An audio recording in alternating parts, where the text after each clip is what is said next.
नमस्कार दोस्तों, मैं हूं रोशन और आप देख रहे हैं जीके अफेयर्स यूट्यूब चैनल। दोस्तों, इस चैनल पे आपको बहुत सारे एग्ज़ाम के पेपर करवाए जाते हैं जनरल अवेयरनेस से रिलेटेड, तो आपको इस चैनल को ज़रूर सब्सक्राइब करके बेल आइकन को प्रेस रखना है। दोस्तों, आज से एक नई सीरीज आप लोगों के लिए है, एक गिफ्ट समझिए हमारे तरफ से, ताकि आप जीके में जो है महारत हासिल कर सकें। तो यहाँ पर हम भंडारा लेकर आए हैं। जी हाँ दोस्तों, जिस तरह से आपने भंडारा का जो है लुत्फ़ उठाते हैं, जो घूम घूम कर खाते हैं, तो इस तरह से आपको जो है ये सीरीज आपको बहुत सारे एग्ज़ाम में हेल्प करेंगे। तो जितने भी एग्ज़ाम में, यानी कि घूम घूम कर मैं कलेक्ट करके पेपर आप लोगों के सामने लेकर आया हूँ। तो देखिए, एसएससी जीडी का एग्ज़ाम होगा, उसके लिए इम्पोर्टेंट होगा। टीसीएस बेसिकली स्पेशल रहने वाला है, तो इसको बस ध्यान से देखिएगा और अपना नोट्स भी साथ में बनाते चलिएगा। तो आज है पहला क्लास, तो पहला क्लास है, इसका पीडीएफ आपको हमारे टेलीग्राम चैनल पे मिल जाएगा, जिसका लिंक नीचे डिस्क्रिप्शन में है। और आपके पास देखिए कोई भी एग्ज़ाम का पेपर होता है तो आप gkaffairs25@gmail.com पे भेज सकते हैं। तो देखिए, क्वेश्चन नंबर फर्स्ट है, और देखिए क्वेश्चन किस एग्ज़ाम में पूछे गए हैं। तो यहाँ पर आपको साइड में देखने को मिलेगा एस से है शिफ्ट, तो ये शिफ्ट 2 में पूछा गया है डीडीए जेई में। तो देखिए, गौतम बुद्ध के प्रवचन किस भाषा में थे। तो गौतम बुद्ध से रिलेटेड क्वेश्चन पूछे जाते हैं, तो इसको बोलते हैं डिस्कोर्स, यानी कि गौतम बुद्ध के जो डिस्कोर्स थे, यानी कि प्रवचन थे, वो किस भाषा में थे। तो पाली भाषा में थे। तो इसका करेक्ट आंसर होगा डी। तो गौतम बुद्ध से रिलेटेड इंपॉर्टेंट क्वेश्चन बन जाते हैं, तो पाली भाषा में इन्होंने दिए थे। और पहला उपदेश जो है कहाँ दिए थे, तो सारनाथ में दिए थे गौतम बुद्ध ने। और ज्ञान की प्राप्ति कहाँ हुई थी, तो बोध गया में हुई थी, जो कि बिहार में स्थित है, बोधि वृक्ष के नीचे। अब देखिए, क्वेश्चन है कि निम्नलिखित में से किन दो मुगल बादशाहों ने अपनी स्मृतियाँ लिखी हैं। तो यानी कि ऑटोबायोग्राफी लिखी है। तो इस तरह से आपको ध्यान रखना है दोस्तों। तो दो लिखे हैं, एक है बाबरनामा और जहांगीरनामा। बाबरनामा और जहांगीरनामा दो स्मृतियां हैं मुगल जो है बादशाह के। तो बाबर और जहांगीर ने अपनी जो है स्मृतियां लिखी है। तो करेक्ट आंसर यहाँ पर चौथा हो जाएगा, बाबर और जहांगीर। जैसा कि मैंने बताया, बाबरनामा और जहांगीरनामा दो स्मृतियां हैं। अब जहांगीर के बारे में पूछा जाता है, तो ये फोर्थ मुगल बादशाह थे, फोर्थ नंबर के थे। अब देखिए, जो क्रम पूछा जाता है, तो मुगल जो वंश है उसके संस्थापक बाबर। बाबर ने दिल्ली सल्तनत के जो अंतिम वंश लोधी वंश थे, तो 1526 ईस्वी में, ध्यान रखिएगा, 1526 ईस्वी में पानीपत की प्रथम लड़ाई में इब्राहिम लोदी को हराकर मुगल वंश की जो है स्थापना की बाबर। तो बाबर के बाद हुमायूं, हुमायूं के बाद अकबर, अकबर के बाद जहांगीर, शाहजहां और औरंगजेब। ध्यान रखिएगा, बाबर, हुमायूं, अकबर, जहांगीर, शाहजहां और औरंगजेब, एक क्रम आपको ध्यान रख लेना है। तो जहांगीर चौथे नंबर के थे। अब देखिए, क्वेश्चन है कि solid carbon dioxide is known as. तो देखिए, ड्राई आइस अगर पूछा जाए कि क्या है, तो सॉलिड CO2 है। ध्यान रखिएगा, सॉलिड CO2 है ड्राई आइस, इसको ध्यान रखिएगा। तो ड्राई आइस इसका करेक्ट आंसर होगा, यानी कि solid carbon dioxide is known as dry ice, शुष्क बर्फ इसको हिंदी में बोलते हैं। अब देखिए, क्वेश्चन है कि दीपा कर्माकर जो है किस खेल से संबंधित है। तो देखिए, ये फोटो है दीपा कर्माकर। इन्होंने जो है 2016 के जो रियो ओलंपिक हुआ था उसमें 4th पोजीशन लाए थे, जो जिम्नास्टिक में। तो जिम्नास्टिक से रिलेटेड है, और ये त्रिपुरा के हैं, ध्यान रखिएगा, त्रिपुरा के हैं। और इनके कोच पूछे जाते हैं, तो विशेश्वर नंदी हैं। तो ध्यान रखिएगा, ये जिम्नास्टिक से संबंधित प्लेयर्स हैं। और एक अभी जिम्नास्टिक्स और उभरते हुए प्लेयर आ रहे हैं, प्रणति नायक। प्रणति नायक जो है वो भी जिम्नास्टिक से ही संबंधित हैं।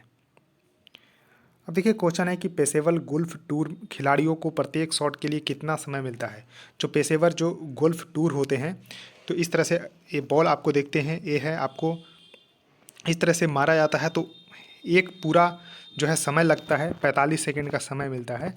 तो ध्यान रखिएगा, यानी कि पेशेवर गोल्फ टूर खिलाड़ियों को प्रत्येक शॉट के लिए, ध्यान रखिएगा, प्रत्येक शॉट के लिए 45 सेकंड का समय मिलता है। तो इस तरह से आपको ध्यान रखना है। और एक क्वेश्चन डीडीए जेई में ही पूछा गया था 2018 के पेपर में। अब देखिए, क्वेश्चन है कि एक समान वयस्क मानव शरीर में लगभग कितनी मांसपेशियां होती है। तो ध्यान रखिएगा दोस्तों, यानी कि मसल पूछा जा रहा है, तो मसल कितने होते हैं, तो 640 होते हैं। कन्फ्यूज नहीं होना है, हड्डियां होती है 206 हड्डियां होती है, लेकिन मसल होती है, यानी कि मांसपेशियां होती है 640। अब देखिए, नेक्स्ट क्वेश्चन है कि भारत के राष्ट्रीय ध्वज का डिजाइन संविधान सभा द्वारा कब अपनाया गया था? तो देखिए ये आपको ट्राई कलर जो कि अपना प्यारा झंडा है, इसको संविधान सभा के द्वारा ध्यान रखना है दोस्तों, 22 जुलाई 1947 को अपनाया गया था। तो जुलाई 1947 दिया हुआ, लेकिन करेक्ट डेट याद रखना है 22 जुलाई 1947 को अडॉप्ट किया गया था बाय द कॉन्स्टिट्यूएंट असेंबली, संविधान सभा के द्वारा। और जो झंडा कमेटी थे यानी कि फ्लैग कमेटी के, उसको हेड कर रहे थे JB कृपलानी। तो झंडा कमेटी की जो यहाँ पर कमेटी थी उसको हेड कर रहे थे JB कृपलानी। और कॉन्स्टिट्यूएंट असेंबली द्वारा जो ट्राई कलर है उसको अपनाया गया था 22 जुलाई 1947 को। और देखिए इसको डिज़ाइन किसने किया है? तो पिंगली वेंकैया ने। तो इसको ध्यान रखिएगा। अब देखिए क्वेश्चन है कि what causes the water drop to be the spherical? जो वर्षा की बूंदें गिरती है वो गोलाकार क्यों होती है?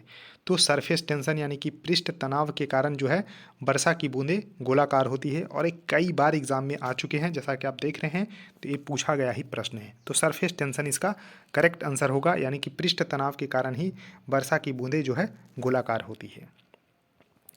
अब देखिए क्वेश्चन है कि प्रायद्वीपीय भारत में सबसे लंबी नदी कौन है? तो देखिए ये आपको ध्यान रखना है, दक्षिण से अगर हम क्रम में याद करते हैं तो कावेरी, उसके बाद कृष्णा, गोदावरी, महानदी। तो ये आपको ध्यान रखना है, ये सब नदियाँ जो है बे ऑफ बंगाल में गिरती है, जबकि अरबियन सागर में गिरने वाली इंपॉर्टेंट नदी है ताप्ती और नर्मदा। ये आपको ध्यान रखना है, दो इंपॉर्टेंट नदी जो कि अरब सागर में गिरती है, यानी कि ये आपको ध्यान रखना है दोस्तों, वेस्ट फ्लोइंग रिवर है, यानी कि अरब सागर में जाकर गिरती है नर्मदा और ताप्ती, जबकि ईस्ट फ्लोइंग रिवर है महानदी, गोदावरी, कृष्णा, कावेरी। तो देखिए गोदावरी आपको देखने को मिल रहा होगा, ये प्रायद्वीपीय भारत की सबसे लंबी नदी है, तो गोदावरी इसका करेक्ट आंसर हो जाएगा। अब देखिए इसको समझना है कि गोदावरी आपको प्रायद्वीपीय भारत यानी कि पूरे भारत की नहीं है। तो प्रायद्वीपीय भारत, ये देखिए 3 तरफ से पानी से घिरा हुआ जो भारत है उसको प्रायद्वीपीय भारत बोला जाता है, पेनिनसुलर इंडिया। अब देखिए क्वेश्चन है कि किस भारतीय राज्य में गंगा नदी जो है पश्चिमी हिमालय से निकलती है? तो देखिए गंगा नदी किस राज्य से निकलती है? तो आपको ध्यान रखना है, तो उत्तराखंड से निकलती है, उत्तराखंड से निकलती है, इसको ध्यान रखिएगा। गोमुख हिमानी से गंगा निकलती है, तो आपको उत्तराखंड में स्थित है। अब देखिए भारतीय संसद के राज्यों को, देखिए भारतीय जो संसद के राज्यों के परिषद को क्या कहा जाता है? तो देखिए 2 सभा होती है, आपको ध्यान रखना है, एक राज्यसभा और लोकसभा, यानी कि 2 हाउसेस होते हैं पार्लियामेंट के, ध्यान रखिएगा। तो अपर हाउस को बोला जाता है राज्यसभा और लोअर हाउस को बोला जाता है लोकसभा। यानी कि लोकसभा में पीपल्स रिप्रेजेंटेशन होता है, यानी कि हम लोग जो प्रतिनिधि चुनकर भेजते हैं वो लोकसभा में बैठते हैं, तो वो लोअर हाउस होता है। राज्यसभा परमानेंट हाउस होता है, डिसॉल्व नहीं होता है, इसमें आपको ध्यान रखना है। और जो भारत के उपराष्ट्रपति होते हैं वो राज्यसभा के पदेन सभापति होते हैं, राज्यसभा के पदेन सभापति होते हैं भारत के उपराष्ट्रपति। तो भारतीय संसद के राज्यों के परिषद को कहा जाता है राज्यसभा।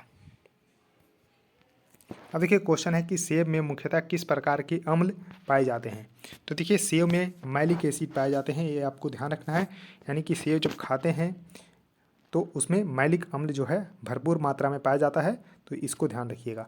और देखिए इमली में पूछा जाता है, तो इमली में टार्टरिक एसिड पाया जाता है, जो ऑप्शन ए है टार्टरिक एसिड वो इमली में पाया जाता है। तो इमली अगर खाते हैं तो देखिए मुंह में पानी आ तो गया होगा सभी लोगों को इमली का नाम सुनते ही, तो इसमें जो है आपको टार्टरिक एसिड पाया जाता है। अब देखिए क्वेश्चन है कि इनमें से किसे प्रकाश वर्ष से मापा जाता है? यानी कि देखिए प्रकाश वर्ष जो है पूछा जाता है, तो इसको इंग्लिश में बोलते हैं लाइट ईयर। तो लाइट ईयर किसके मापा है? तो ये दूरी का मात्रक है, तो दूरी मापने के लिए जो है प्रकाश वर्ष का प्रयोग किया जाता है, बेसिकली बहुत जो है अधिक दूरी, यानी कि लाइट ईयर। तो 1 लाइट ईयर अगर पूछा जाए कि कितना होता है, तो ये होता है 9.46, ध्यान रखिएगा 9.46 इंटू 10⁻15 मीटर, 15 मीटर। देखिए इतनी लंबी दूरी को मापने के लिए जो है उपयोग किया जाता है। और दूरी मापने की सबसे बड़ी यूनिट क्या है? तो पारसेक है। देखिए लाइट ईयर सबसे बड़ी इकाई नहीं है, क्या है? तो पारसेक है।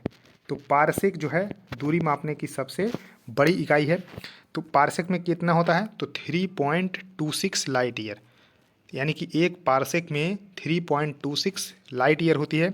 और इसको मीटर में बदलना है तो 1 पारसेक 1 पारसेक बराबर कितना होगा, तो 3.08 इंटू 10⁻16 मीटर, और 1 parsec equal to 3.26 light year. अब देखिए अमेरिकी ओलंपिक एवं पेशेवर मुक्केबाज मोहम्मद अली सब लोग जानते होंगे कि ये मोहम्मद अली का पिक्चर है। तो ये अमेरिका के 20वीं सदी के महान जो है मुक्केबाज हुए हैं, तो इसको ध्यान रखिएगा, इम्पोर्टेंट है। लेकिन इनका जो है बचपन का नाम क्या था, तो कैसियस मार्सेलस क्ले जूनियर। तो इसको ध्यान रखिएगा, कैसियस मार्सेलस क्ले जूनियर। लेकिन इतने बड़े नाम से ये नहीं जाने जाते हैं, मोहम्मद अली फेमस नाम है इनका, ध्यान रखिएगा। अब देखिए क्वेश्चन है कि किस मुगल बादशाह ने 1617 ईस्वी में ब्रिटिश ईस्ट इंडिया कंपनी को भारत में व्यापार करने की अनुमति दी थी।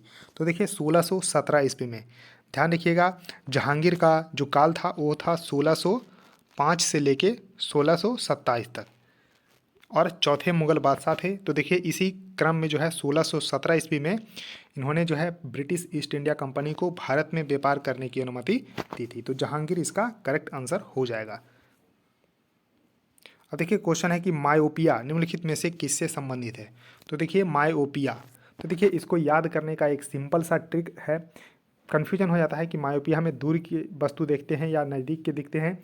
तो देखिए मायोपिया यानी कि मेरा पिया अगर लड़कियों के लिए खास करके यूज करते हैं, पिया मतलब लड़कियों यूज करते हैं। तो इस तरह से आपको ध्यान रखना है कि जो मायोपिया होती है, यानी कि मेरा पिया दूर चल जाएंगे तो दिखेंगे नहीं। तो यानी कि मायोपिया में क्या होता है, यानी कि दूर की वस्तुओं को देख नहीं पाते हैं, जबकि निकट की वस्तुओं को देख पाते हैं। तो मायोपिया, इसको ध्यान रखना है, इंपॉर्टेंट है। और इसको निकट दृष्टि दोष बोलते हैं। मायोपिया को क्या बोलते हैं, निकट दृष्टि दोष। तो देखिए निकट दृष्टि दोष में क्या होता है, दूर की वस्तु नहीं देख पाते हैं। तो इसको ध्यान रखिएगा, और इसको सुधारने के लिए जो है अवतल लेंस का प्रयोग किया जाता है, अवतल लेंस का प्रयोग किया जाता है इस तरह से। और इसके बाद होता है दूर दृष्टि दोष, तो हाइपरमेट्रोपिया उसको बोलते हैं। तो इसमें जस्ट उल्टा कर दीजिए, यानी कि नज़दीक की वस्तु नहीं देख पाएंगे, और उसके लिए उत्तल लेंस का प्रयोग किया जाता है। और ये किससे संबंधित है दोस्तों, तो आँख से संबंधित ये बीमारी है। अब देखिए क्वेश्चन है कि to which of the following dynasties did emperor Ashoka belongs, यानी कि अशोक जो राजा थे वो किस वंश से बिलोंग करते थे, तो मौर्य वंश के शासक थे। मौर्य वंश इसका करेक्ट आंसर हो जाएगा। और मौर्य वंश के अगर संस्थापक पूछा जाए तो चंद्रगुप्त मौर्य थे। Chandragupta Maurya was the founder of the Mauryan dynasty. देखिए क्वेश्चन है कि which Indian state is the largest by area, यानी कि क्षेत्रफल के अनुसार भारत का सबसे बड़ा राज्य कौन सा है। तो राजस्थान सबसे बड़ा है, और ध्यान रखना है। और स्मॉलेस्ट कौन सा है, तो गोवा। तो गोवा वाले बीच जो है ध्यान रखना है, ये सबसे छोटा राज्य है। और पॉपुलेशन की दृष्टि से अगर बात करते हैं तो उत्तर प्रदेश सबसे लार्जेस्ट पॉपुलेशंस है यहाँ पर, मैक्सिमम पॉपुलेशंस उत्तर प्रदेश का, और मिनिमम किसका है, तो सिक्किम का है।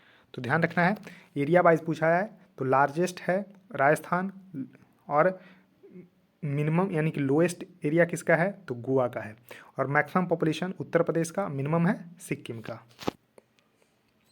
अब देखिए क्वेश्चन है कि what is the chemical substances secreted by the endocrine gland, यानी कि जो अंतःस्रावी ग्रंथियां होती है उसमें से कौन सा केमिकल सब्सटेंस सिक्रेट होती है, तो हार्मोन। तो हार्मोन इसका करेक्ट आंसर हो जाएगा, इसको ध्यान रखना है। अब देखिए क्वेश्चन है कि प्रधानमंत्री नरेंद्र मोदी के द्वारा टैक्स एडमिनिस्ट्रेशन को इम्प्रूव करने के लिए कौन सा नारा दिया गया था, तो मंत्र दिया गया था बेसिकली रैपिड। तो रैपिड का फुल फॉर्म है revenue accountability probity informations and digitisation. तो ये मंत्र दिया गया था प्रधानमंत्री नरेंद्र मोदी के द्वारा टैक्स एडमिनिस्ट्रेशन को इम्प्रूव करने के लिए। तो रैपिड इसका करेक्ट आंसर हो जाएगा। तो दोस्तों 20 क्वेश्चन मैंने डिस्कस कर लिए हैं। इसी तरह से ये सीरीज अब देखिए बंद नहीं होगा, बस आप लोगों का सहयोग चाहिए, और इसी तरह से क्वेश्चन डिस्कशन होते रहेंगे। बस लाइक कर दीजिए। देखिए चैनल को आप लोगों को जरूर सब्सक्राइब करना है और वीडियो को भी शेयर करना है। सो थैंक यू दोस्तों, इस वीडियो में इतना ही, धन्यवाद।